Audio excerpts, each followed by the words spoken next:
السلام علیکم بچوں، اٹینڈنس کے لیے ویڈیو کے ڈسکرپشن میں دیے ہوئے درس کوڈ کا استعمال کریں کہ جس کو آپ کے واٹس ایپ گروپ پہ بھیجے ہوئے اٹینڈنس فارم میں فل کرنا ہے۔ اپنے سوالات کے لیے ویڈیو کے کمنٹ باکس کا استعمال کریں۔ یاد رہے انہی دو طریقوں کو آپ کو ڈے 1 سے لے کے آخری دن تک فالو کرنا ہے۔ آئیے اب آج کے درس کی طرف چلتے ہیں۔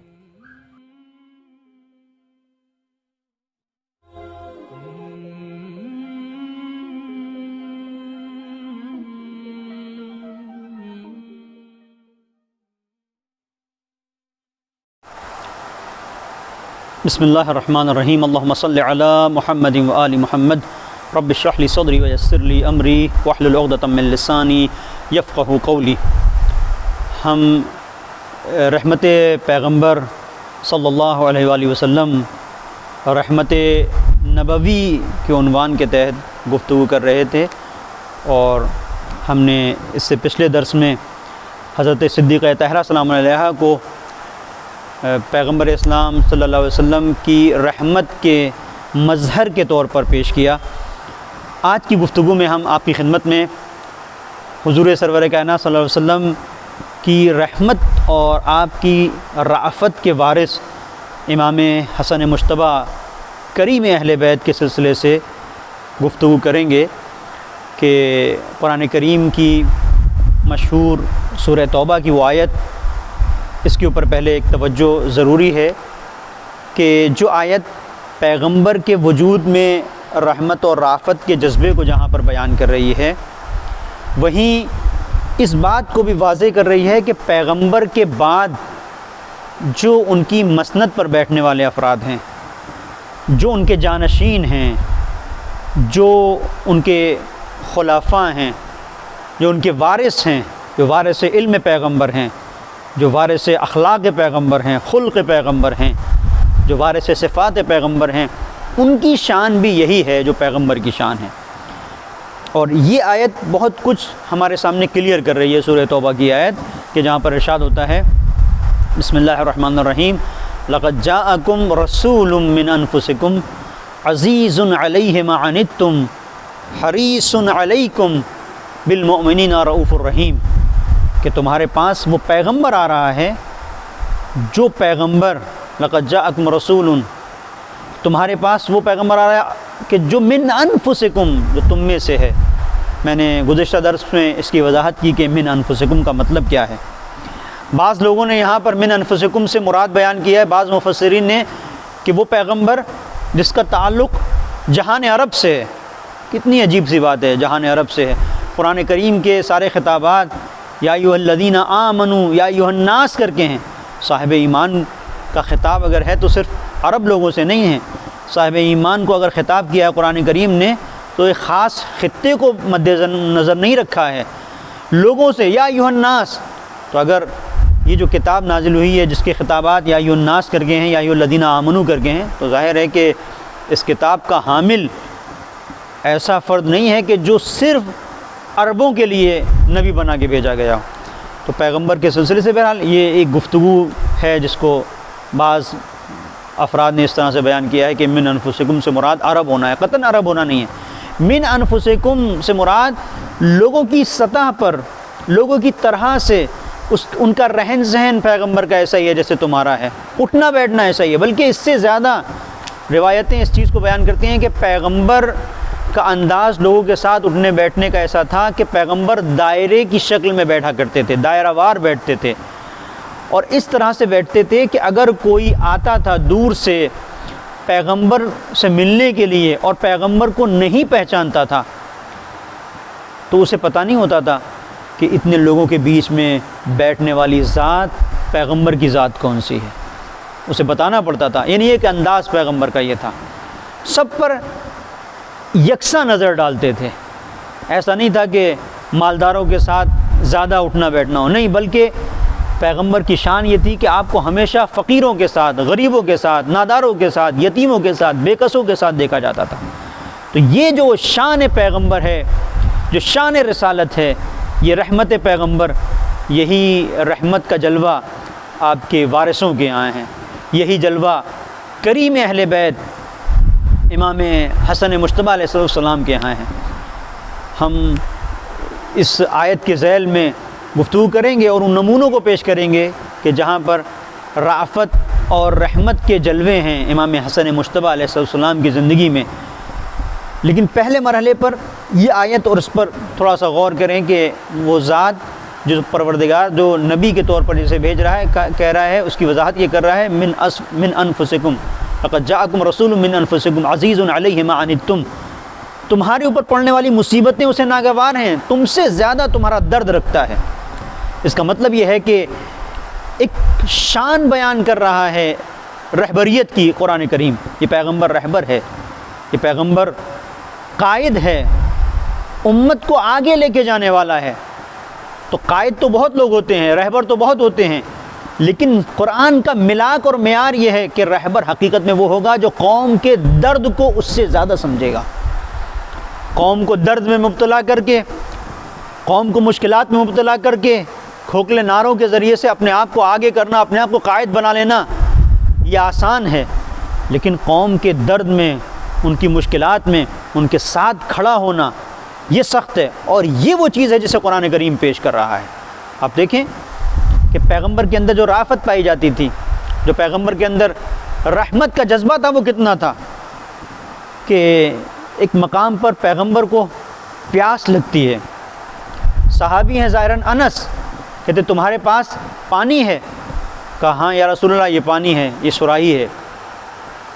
تو پیغمبر صراحی کو لیتے ہیں، گلاس میں کوزے میں پانی کو لیتے ہیں، جتنے لوگ وہاں پر بیٹھے ہوئے ہیں سب کو پانی پلاتے ہیں، اور پیغمبر اس شخص سے کہ جس کے پاس صراحی ہے اس سے یہ پوچھتے تم نے پانی پی لیا؟ کہ یا رسول اللہ ہم بعد میں پی لیں گے، پہلے آپ پئیں، آپ کا پانی پینا ضروری ہے۔ تو پیغمبر جواب دیتے ہیں نہیں،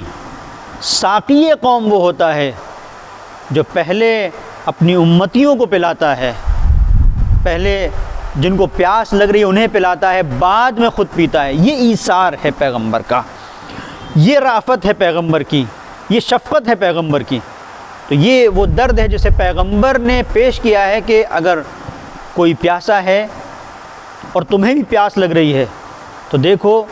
کہ اگر تمہاری قوم میں، تمہارے سماج میں اور معاشرے میں اگر کوئی پیاسا ہے تو اس کی پیاس کو دور کرو، پھر اپنے آپ کی سیرابی کا سامان کرو۔ یہ قیادت کے لیے، یہ قیادت کے خطوط ہیں جسے قرآن کریم نے واضح کیا ہے۔ عزیز علیہ ما عنتم حریص علیکم، ہدایت پہ اصرار کرتا ہے، اس کی توجہ رہتی ہے اس بات پر کہ لوگوں کی ہدایت کر سکے، وہ لوگوں کو اپنے آپ سے دور نہیں کرتا ہے کہ اگر میں نے ایک پیغام دے دیا اور تمہاری سمجھ میں نہیں آیا تو جاؤ اب تم اپنا کام کرو، نہیں، ہدایت پر اصرار کرتا ہے، ڈھونڈتا ہے، تلاش کرتا ہے، جستجو میں رہتا ہے کہ اگر وہ شخص کہ جس کی ہدایت نہیں ہو سکی ہے میرے پاس آئے اور میں اس کی ہدایت کر سکوں، اسے راہ راست پر لا سکوں۔ یہ انداز ہے پیغمبر کا، ورنہ کتنے ایسے لوگ ہیں جو ایک نظریہ دینے کے بعد، بڑے بڑے دعوے کرنے کے بعد اپنے آپ کو سوچتے ہیں کہ ہم قوم کے رہبر ہیں، ان کو قوم کی ہدایت سے، قوم کی گمراہی سے کوئی سروکار نہیں رہتا، وہ اپنی باتوں کو بیان کر کے نکل جاتے ہیں۔ لیکن حقیقی جو رہبران الہی ہوتے ہیں ان کے اندر یہی صفت ہوتی ہے جو پیغمبر کے اندر ہے، عزیز علیہ ما عنتم حریص علیکم، ہدایت پہ اصرار کرتا ہے، بالکل ماں کی طرح۔ ماں کس طرح سے اپنے بچے کی سلامتی پر اس سے زیادہ مصر ہوتی ہے کہ اگر بچہ کہیں جا رہا ہے اور اس کی توجہ نہیں ہے، مثال کے طور پر فوراً نکلتا ہے گھر سے باہر چابی گھماتا ہوا، سیڑھی ابھی وہ لانگ رہا ہے کہ ماں روکتی ہے، ہیلمٹ لے کے کھڑی ہے، ہیلمٹ لے کے جاؤ، بچہ لگانے کے لیے تیار نہیں ہے، لیکن ماں کہتی نہیں۔ یہی وہ جذبہ ہے جسے قرآن بیان کر رہا ہے کہ حریص علیکم، ماں حریص ہوتی ہے اپنے بچے کی صحت کو لے کر، اس کی سلامتی کو لے کر۔ دوا ہے مثال کے طور پر، بیٹا جوان ہے، ڈاکٹر نے کہا کہ یہ کورس پورا کرنا ہے، دوا کھائی، تھوڑا سا افاقہ محسوس ہوا، دوا کنارے رکھ دی، ماں دوبارہ سے دوا لا کے سامنے کھڑی ہو جاتی ہے، بیٹا یہ پیو۔ نہیں ماں مجھے پینے کی ضرورت نہیں ہے، ابھی صحیح ہو گیا۔ ماں کہتی نہیں، کورس پورا ہونا ہے، یہ اینٹی بائیوٹک ہے، ڈاکٹر نے کہا ہے نہیں یہ سب پورا ہونا چاہیے۔ یہ کیا ہے؟ یہ حریص علیکم۔ تو جس طریقے سے صحت کے سلسلے سے، سلامتی کے سلسلے سے حریص علیکم ہے، اصرار کرنا ہے، حرص ہے صحت کے سلسلے سے، سلامتی کے سلسلے سے، ویسے ہی اصرار ہے ہدایت کے سلسلے سے، حریص علیکم۔ یہ نبی وہ ہے جو حریص علیکم، ہدایت کے اوپر اصرار کرتا ہے، اور یہی شان رسالت جو ہے، یہی شان امامت ہے، یہی شان ولایت ہے کہ پیغمبر یہ دیکھ نہیں سکتے کہ کوئی مثال کے طور پر ایسا ہو کہ جس کی ہدایت نہ کی جا سکے اور وہ گمراہیوں میں رہے۔ لہٰذا پیغمبر کی پوری یہ کوشش ہے کہ سخت ترین اگر جنگ کے میدان میں بھی کوئی ہے تو اگر کہیں سے بھی کوئی ایسا پہلو نظر آ جاتا ہے جو ہدایت کا ہے، پیغمبر منتقل کرتے ہیں، حریص علیکم۔ آپ دیکھیں وہ منزل کہ جہاں پر بلال ہیں، اور بلال کو کچھ لوگوں، حویئی بن اخطب، ظاہراً تاریخ بیان کرتی ہے، حویئی بن اخطب ایک شخصیت ہے کہ جس کے اہل خانہ کو اسیر کر لیا گیا ہے، جس میں اس کی بہنیں ہیں، اس کے گھر والے ہیں، ظاہراً بیٹیاں ہیں، زوجہ ہے، اور اس کو قتل کر دیا گیا ہے، اور اس کے بعد جناب بلال کے حوالے کیا ہے چھوٹے سے کاروان کو کہ جاؤ ان لوگوں کو ان کی منزل تک پہنچاؤ، اور بلال اس جگہ سے گزرے ہیں جہاں پر ان لوگوں کے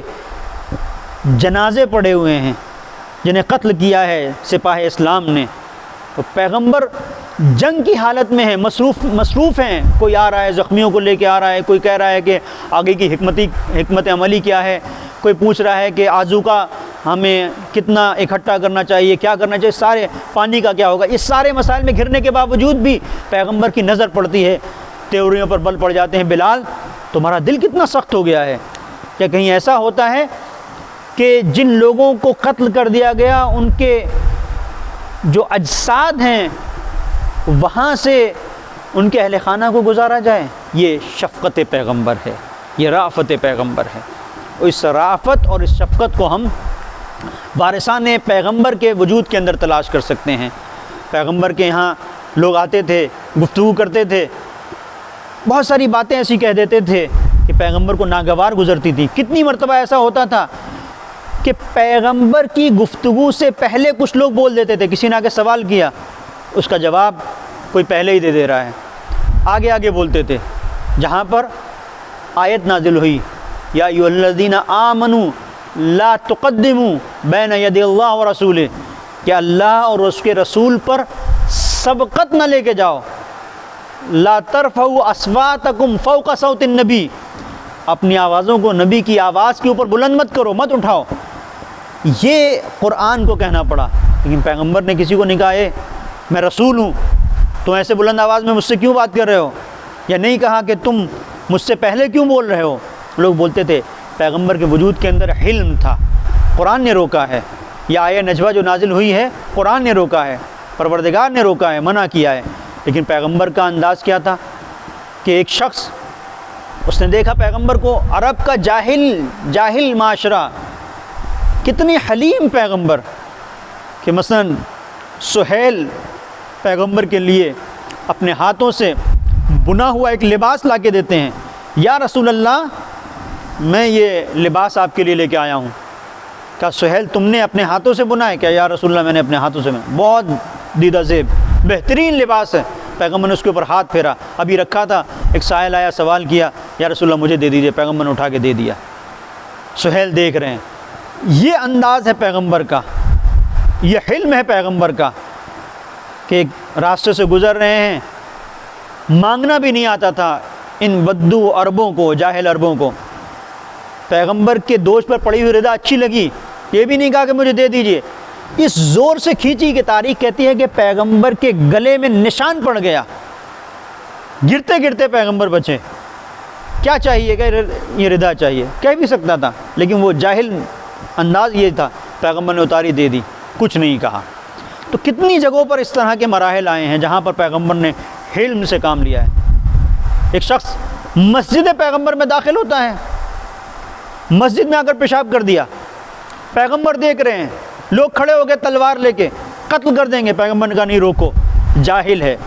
پیغمبر نے مسجد کو پاک کیا، شرعی مسئلہ اسے بتایا۔ اب یہ دیکھیں، یہ حلم پیغمبر ہے، اور یہی حلم منتقل ہوتا ہے آپ کے وارث امام حسن مجتبیٰ جنہیں ہم کریم اہل بیت کہتے ہیں، جنہوں نے اپنی صلح کے ذریعے سے عظیم اپنے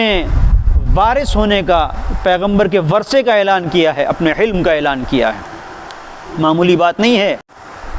وہ جو وارث پیغمبر ہیں، پیغمبر کے حلم کا وارث ہے، جسے ہم کریم اہل بیت کے طور پر پہچانتے ہیں، جن کے سلسلے سے ہماری گفتگو ہے، یہ نبی کے وارث ہیں، یہ نبی کی رحمت، نبی کی رأفت کے وارث ہیں۔ جس طریقے سے پچھلے درس میں ہم نے رحمت و رأفت فاطمی کو بیان کیا، آپ دیکھیں جو پیغمبر حلیم ہیں، اپنی رأفت، اپنی محبت، اپنی امت سے شفقت کی بنیاد کے اوپر، وہیں پیغمبر کے یہ نواسے سبط اکبر امام حسن مجتبیٰ علیہ السلام کی آپ ذات کو دیکھیں، جن کے اندر کتنا حلم پایا جاتا ہے۔ جہاں پر حلم کی گفتگو ہوتی ہے تو آپ دیکھیں کہ حلم کے سلسلے سے روایت کہتی ہے حلم کیا ہے؟ ما هو الحلم، تو روایت جواب دیتی ہے کظم الغیظ، غصے کو پی جانا، وملک النفس، اور انسان اپنے نفس کے اوپر کنٹرول رکھے، اسے حلم کہا جاتا ہے۔ اب امام حسن مجتبیٰ علیہ السلام کی آپ زندگی میں دیکھیں کہ جہاں پر آنے والا آتا ہے، جو کچھ کہنا اس کے منہ میں آتا ہے، جو کچھ کہنا ہے کہہ دیتا ہے منہ پھٹ، لیکن امام علیہ السلام کا حلم دیکھیں کس طرح سے کظم غیظ کرتے ہیں، غصے کو پیتے ہیں۔ آنے والے تو اجنبی دکھتا ہے، تو غریب الوطن دکھتا ہے، اگر تیرے پاس گھر نہیں ہے تو گھر کا اہتمام کیا جائے، کھانے کے لیے نہیں تو کھانے کا اہتمام، آذوقہ نہیں ہے تو آذوقے کا اہتمام، سونے کے لیے جگہ نہیں ہے تو تیرے آرام، تیری استراحت کا میں اہتمام کرتا ہوں۔ یہ امام حسن مجتبیٰ علیہ السلام اور یہ آپ کا حلم ہے، اور یہ وہ چیز ہے کہ پروردگار نے حلم کو علم کے ساتھ جمع کیا ہے، علم کے ساتھ جمع کیا ہے۔ حضور سرور کائنات صلی اللہ علیہ وسلم کی روایت ہے ما جمع شیء افضل، ما جمع شیء الی شیء، ما جمع شیء الی شیء افضل من الحلم الی العلم، کوئی بھی شے اس سے بہتر نہیں ہے کہ جہاں پر علم کو حلم کے ساتھ پروردگار نے جمع کر دیا، اس سے زیادہ فضیلت نہیں ہے۔ امام حسن مجتبیٰ علیہ السلام کے سلسلے سے ملے گا کان عالما حلیما صابرا، یہ وہ امام ہیں کہ جو صاحب علم بھی تھے، صاحب حلم بھی تھے، اور یہ صبر کرنے والی ذات بھی تھی، تقیہ اور صاحب تقوی بھی تھے، اور اس دور میں کوئی ایسا نہیں تھا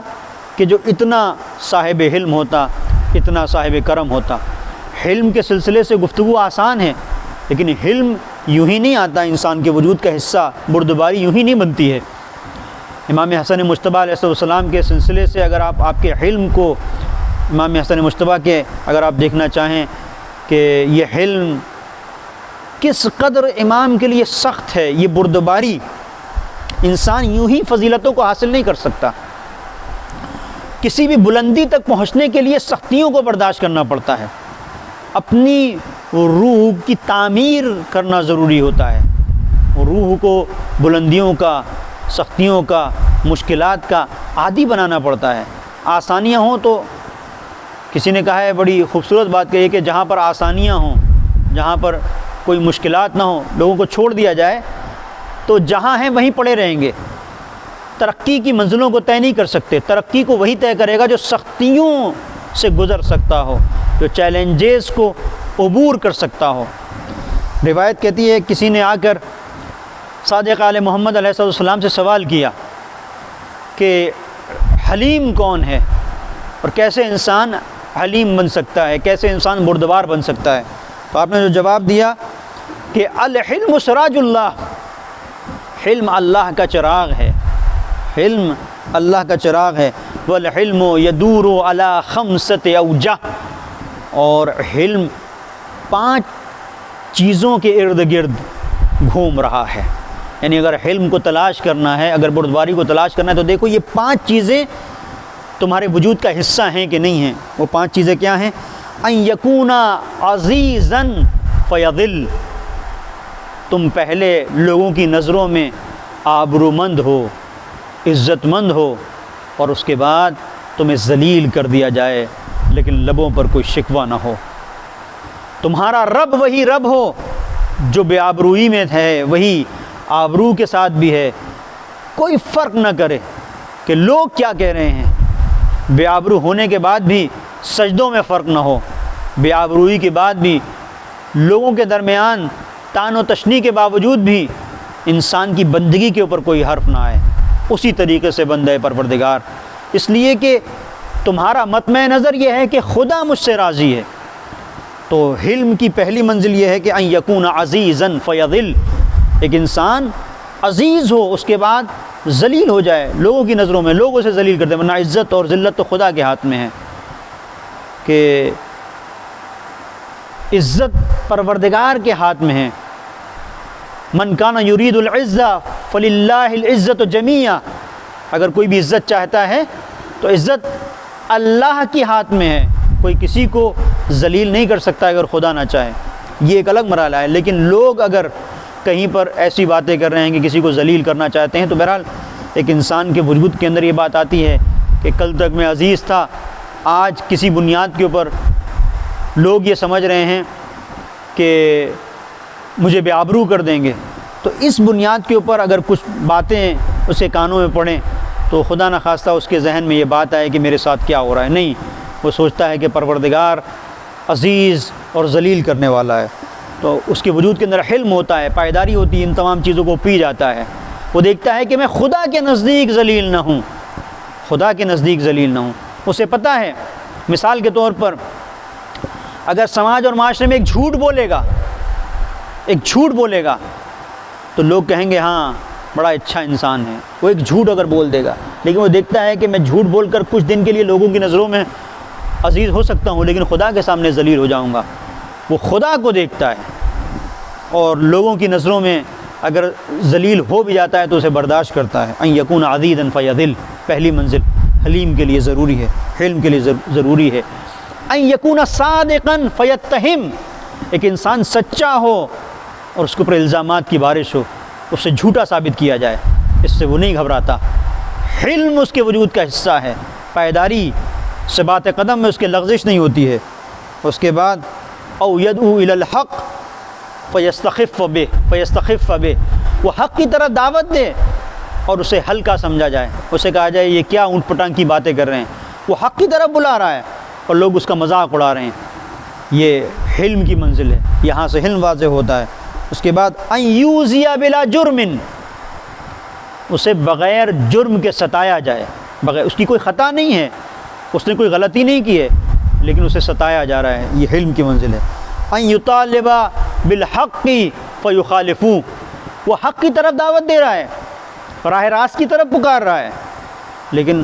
اس کی مخالفت کی جا رہی ہے. تو امام فرماتے ہیں فإن آتت کل منہما,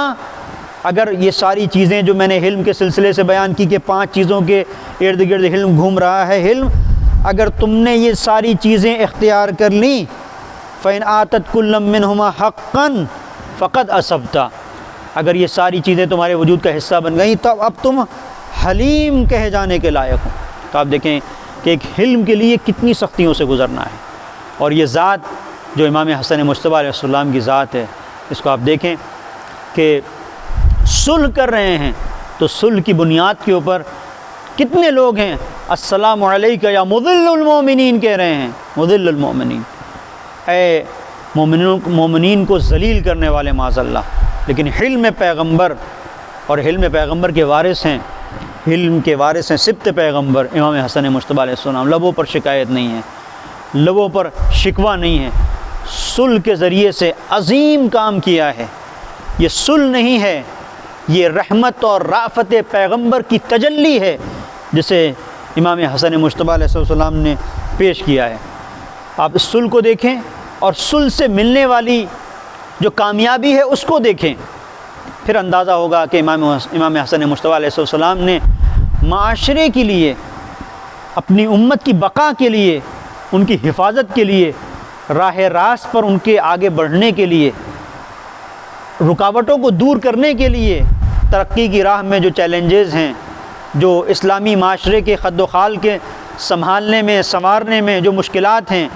ان مشکلات کو دور کرنے کے لیے، کربلا کی تعمیر کے لیے ضروری سمجھا کہ صلح ہونا چاہیے۔ یہ صلح امام حسن مجتبیٰ کی رأفت پیغمبر،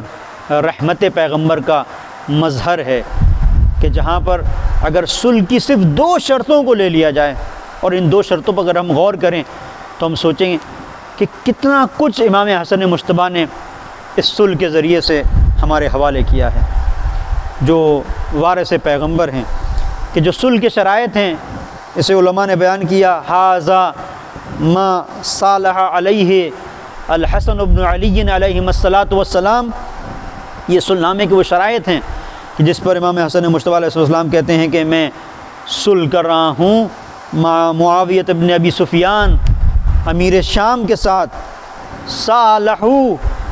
کس طرح سے میں صلح کر رہا ہوں؟ الا ان یسلم الیہ،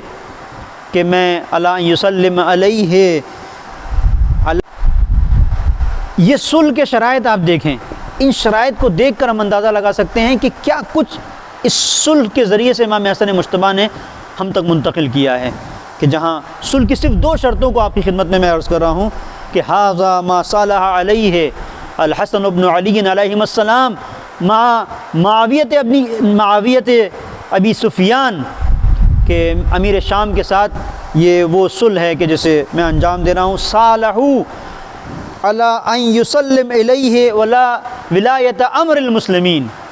علی ان یسلم الیہ ولایت امر المسلمین، مسلمانوں کی حکومت کو میں امیر شام کے حوالے کر دوں گا، اس بات پر میں صلح کر رہا ہوں۔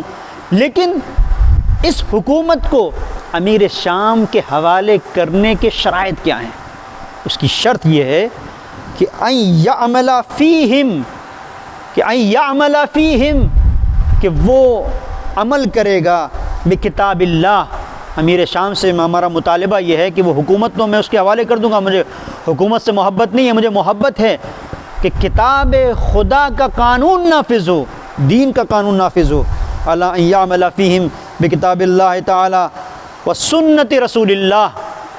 سنت پیغمبر کا نفاذ ہو۔ یعنی جو صلح ہو رہی ہے اس صلح کو اس انداز سے امام حسن مجتبیٰ علیہ السلام پیش کر رہے ہیں کہ میری صلح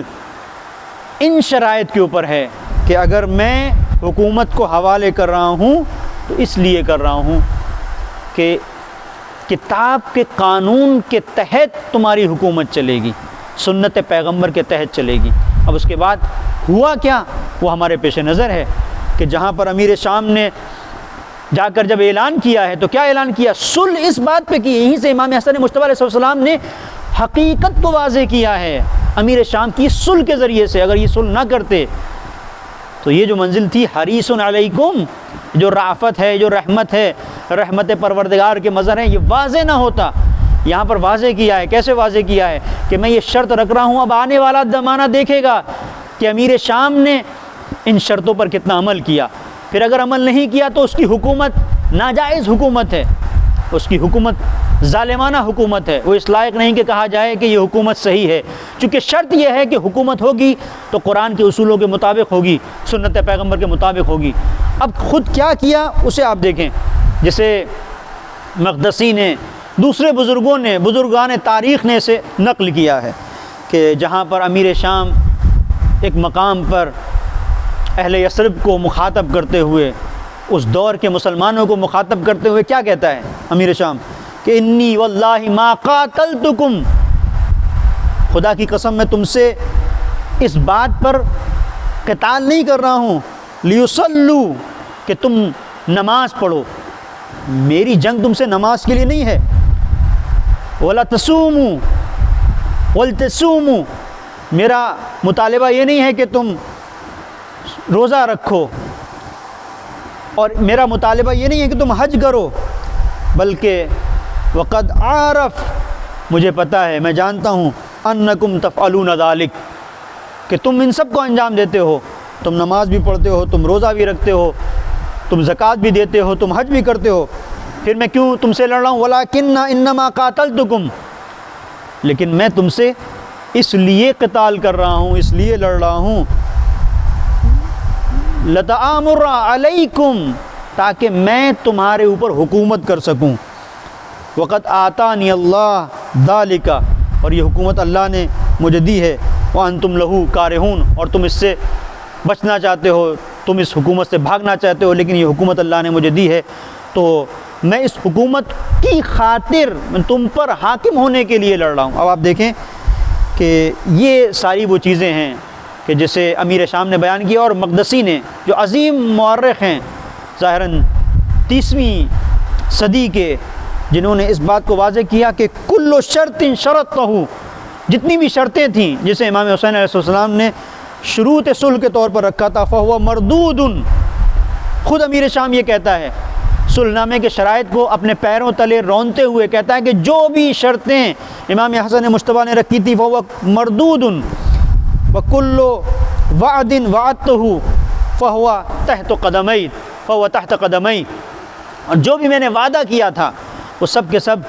میرے پیروں کے نیچے ہے۔ یہ وعدہ پیروں کے نیچے نہیں ہے، یہ شرائط پیروں کے نیچے نہیں ہیں، بلکہ حقیقت میں اگر دیکھا جائے تو امام حسن مجتبیٰ علیہ السلام یہی ظاہر کرنا چاہتے تھے، تو صلح کے ذریعے سے ظاہر ہو سکتا تھا، جنگ کے ذریعے سے نہیں۔ بتانا یہ چاہتے تھے کہ جب یہ صلح نامہ ہوگا اور اس کے شرائط کو امیر شام قبول کرے گا تو ایک دن وہ آئے گا کہ میں اس کی خباثت باطنی سے میں واقف ہوں، لیکن یہ خباثت باطنی لوگوں کے سامنے آنا چاہیے، اور وہ اس وقت آئی جب اس نے اس طرح سے اعلان کیا کہ حسن کے شرائط میرے پیروں کے نیچے ہیں۔ یہ پیروں کے نیچے کریم اہل بیت امام حسن مجتبیٰ کے شرائط نہیں ہیں، بلکہ قرآن کی آیتیں ہیں، یہ سنت پیغمبر ہے، جسے رون کر یہ اس بات کا اعلان کر رہا ہے کہ میرا قرآن کریم سے کوئی تعلق نہیں ہے، میرا سنت پیغمبر سے کوئی تعلق نہیں ہے۔ یہ شرط جو امام حسن مجتبیٰ نے رکھی، اور اس کو آپ دیکھیں کہ کس قدر اس شرط پر عمل ہوا۔ یا دوسری شرط جو امام حسن مجتبیٰ علیہ السلام نے رکھی کہ ان یترک سب امیر المؤمنین، امیر المؤمنین پر سب و شتم نہیں کی۔ دوسری شرط جسے امام حسن مجتبیٰ نے بیان کیا کہ ان یترک سب امیر المؤمنین علی ابن ابی طالب علیہ السلام والقنوت علیہ، کہ سب و شتم ہوتا تھا، لعن طعن ہوتا تھا ممبروں سے، کہا کہ اب تمہیں حق نہیں ہے کہ میرے بابا کے اوپر امیر المومنین علی ابن ابی طالب علیہ السلام کے اوپر سب و شتم کرو، والقنوت علیہ بالصلاۃ، اور نماز میں قنوت پڑھو تو قنوت میں سب و شتم ہو، وان لا یذکر، اور ان لا یذکر علی الا بخیر، اور یہ شرط ہے کہ تمہارے لیے ضروری ہے کہ اگر علی کا نام لو تو خیر کے ساتھ، اس لیے کہ علی نے سوائے خیر کے کچھ نہیں کیا، وان لا یذکر علیہ، علی کا تذکرہ نہ ہو الا بخیر، مگر یہ کہ خیر کے ساتھ ہو۔ تو یہ وہ شرائط ہیں، میں نے صرف 2 شرطوں کو بیان کیا، ان 2 شرطوں کو آپ لیں اور اس صلح کے اوپر، صلح نامے کے ان شرائط کے اوپر اس بات کو تولیں کہ کون حق پر ہے اور کون باطل پر ہے۔ تو 1400 سال گزر جانے کے بعد بھی آج صلح امام حسن ہمارے لیے واضح کر رہی ہے حق و باطل کی راہ پر، اور یہ وہ صلح ہے جس نے کربلا کی راہ کو بھی ہموار کیا، کہ امام حسین علیہ السلام نے واضح کیا کہ میرے بڑے بھائی نے، حسن مجتبیٰ نے، جو خباثتیں تھیں وجود کے اندر پنہا، انہیں ظاہر کر دیا۔ اب ظاہر ہونے کے بعد چلچلاتی دھوپ میں ان خباثتوں کا مقابلہ طہارتوں سے ہوگا، اور امام حسین علیہ السلام نے، حضرت ابا عبداللہ الحسین علیہ السلام نے مقابلہ کیا، اور کس انداز سے کیا، شہادت کے ذریعے سے خباثت کو اس طرح سے زیر کیا کہ آج تک دنیا میں یزیدیت کو سر چھپانے کے لیے جگہ نہیں مل رہی ہے۔ یزیدیت آشکار کس نے کی؟ جو چھپی ہوئی یزیدیت تھی، جو پنہا یزیدیت تھی، جسے امیر شام دل میں لے کے ٹہل رہا تھا، اسے واضح کیا امام حسن مجتبیٰ علیہ السلام نے، اور یہ وہ آپ کے وجود کے اندر صفات پیغمبر کی تجلی تھی کہ وارث صفات پیغمبر تھے، لہٰذا آپ اسی راستے پر چلے کہ جس پر حضور سرور کائنات صلی اللہ علیہ وآلہ وسلم چلیں، اور آپ نے واضح کیا کہ میں وارث پیغمبر ہوں۔ وصلی اللہ علی محمد وآلہ الطاہرین۔